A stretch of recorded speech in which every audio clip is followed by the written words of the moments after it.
1886 தொழிலாளர்களுடைய விடுதலைக்காகவும் உரிமைக்காகவும் போராடி மே 1ஆம் தேதி தொழிலாளர்கள் தினமாக அனுஷ்டிக்கப்பட்ட நாள். இந்த நாளை வருடம் வருடம் ஏன் போற்றுகிறோம் என்றால், தொழிலாளருடைய உரிமைகளை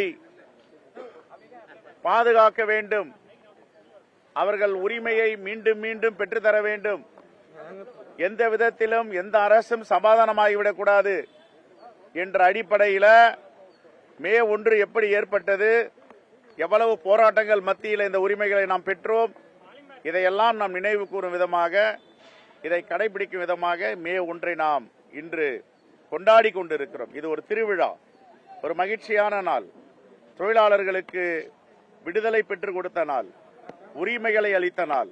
காங்கிரஸ் பேரியக்கத்தின் சார்பாக இங்கே மே தினத்தில் போராடிய தோழர்களுக்கும் போராடி கொண்டிருக்கிற தோழர்களுக்கும் எங்களுடைய மலரஞ்சலியை செலுத்திக் கொண்டிருக்கிறோம். ரைட்?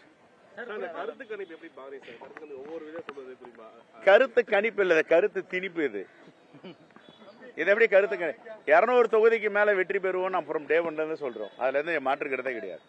திராவிட முன்னேற்ற கழகத்தின் தலைமையில் இருக்கின்ற கூட்டணி 200 தொகுதிக்கு மேல் நாங்கள் வெற்றி பெறுவோம்.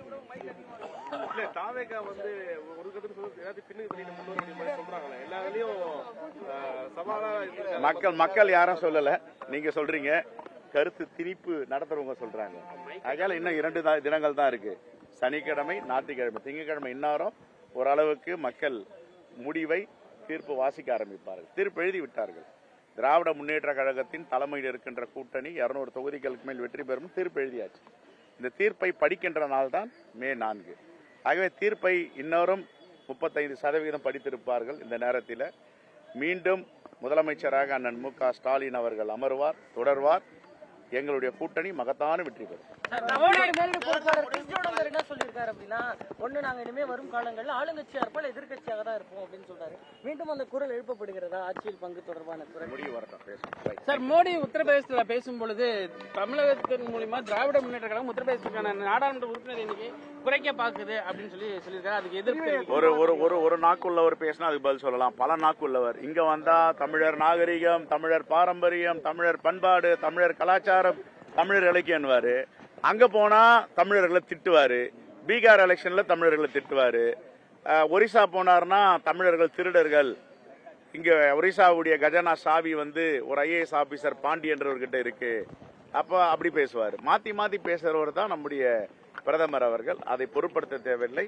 தமிழ்நாடு மக்கள் தெளிவாக இருக்கிறார்கள். பாசிசத்திற்கும் மதவாதத்திற்கும் தமிழ்நாட்டில் எந்த காலத்திலும் இடமில்லை. அதுதான் இப்போது படுதோல்வியை தழுவ போகிறார்.